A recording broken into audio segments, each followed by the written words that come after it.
ജമ്മു കശ്മീരിൽ ഭീകരവാദ വിരുദ്ധ നടപടികൾ ശക്തമാക്കാൻ കേന്ദ്ര ആഭ്യന്തരമന്ത്രി അമിത് ഷാ നിർദ്ദേശം നൽകി.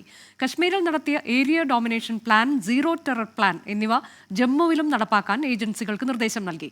ജമ്മു കശ്മീരിൽ തീവ്രവാദത്തിനെതിരായ പോരാട്ടം നിർണായക ഘട്ടത്തിലാണെന്നും അമിത് ഷാ പറഞ്ഞു. ബൽറാം നെടുങ്ങാടി വിവരങ്ങളുമായി. ബൽറാം, കഴിഞ്ഞ ദിവസങ്ങളിൽ നമുക്കറിയാവുന്നതുപോലെ ഡോഡ ഉൾപ്പെടെയുള്ള ഇടങ്ങളിൽ തുടർച്ചയായി ഭീകരാക്രമണം ഉണ്ടാകുന്ന സാഹചര്യത്തിൽ കൂടിയായിരുന്നു ഇന്നത്തെ യോഗ തീരുമാനം എന്താണ്?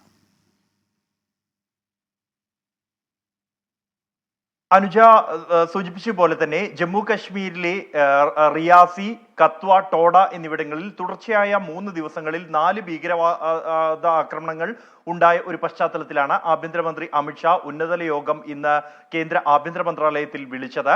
ജമ്മു കശ്മീരിലെ സുരക്ഷാ സാഹചര്യങ്ങൾ ഈ യോഗം വിലയിരുത്തുകയും കശ്മീരിൽ നടപ്പാക്കിയതുപോലെ തന്നെ ജമ്മുവിലും ഭീകരവാദത്തെ തുടച്ചു നീക്കണം എന്ന നിർദ്ദേശം ആഭ്യന്തരമന്ത്രി ഏജൻസികൾക്ക് നൽകുകയും ചെയ്തു. ഏജൻസികൾ ഏകോപനത്തോടെ യുദ്ധകാലാടിസ്ഥാനത്തിൽ പ്രവർത്തിക്കണം എന്നും ജമ്മു കശ്മീരിലെ ഭീകരവാദത്തിനെതിരായ പോരാട്ടം അത് ഒരു നിർണായക ഘട്ടത്തിലാണ് എന്നും ഭീകരവാദത്തെ തുടച്ചു നീക്കാൻ മോദി സർക്കാർ പ്രതിജ്ഞാബദ്ധമാണ് എന്നും ആഭ്യന്തരമന്ത്രി ഈ യോഗത്തിൽ അറിയിച്ചു. സംഘടിത ഭീകരാക്രമണങ്ങളിൽ നിന്നും കേവലം നിഴൽ യുദ്ധങ്ങളായി ജമ്മു കശ്മീരിലെ ഭീകരവാദം മാറിയിട്ടുണ്ട് എന്നും കശ്മീരിലെ നിലവിൽ വിനോദസഞ്ചാരികളുടെ എണ്ണം വർദ്ധിച്ചു വരുന്നത് ജമ്മു കശ്മീരിലെ ഭീകരവാദം കുറഞ്ഞതിന്റെ ഒരു പ്രതിഫലനമാണ് എന്നുമാണ് യോഗം വിലയിരുത്തിയിരിക്കുന്നത്. തുടർന്നും ഈ നടപടികൾ ശക്തമാക്കാനുള്ള ഒരു നിർദ്ദേശമാണ് നൽകിയിരിക്കുന്നത്. ഒപ്പം തന്നെ ഈ മാസം 29-ന് ആരംഭിക്കുന്ന അമർനാഥ് തീർത്ഥയാത്രയ്ക്ക് സ്വീകരിക്കേണ്ട സുരക്ഷാ ക്രമീകരണങ്ങളും ഈ യോഗം വിലയിരുത്തിയിട്ടുണ്ട്.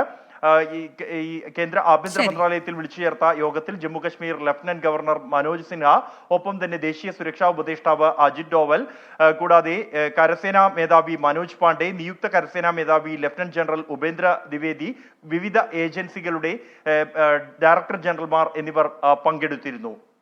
കശ്മീരിൽ ഭീകരവാദ വിരുദ്ധ നടപടികൾ കർശനമാക്കാനാണ് ഇപ്പോൾ കേന്ദ്രമന്ത്രി അമിത് ഷായുടെ നേതൃത്വത്തിൽ നടന്ന യോഗത്തിൽ തീരുമാനമായത്.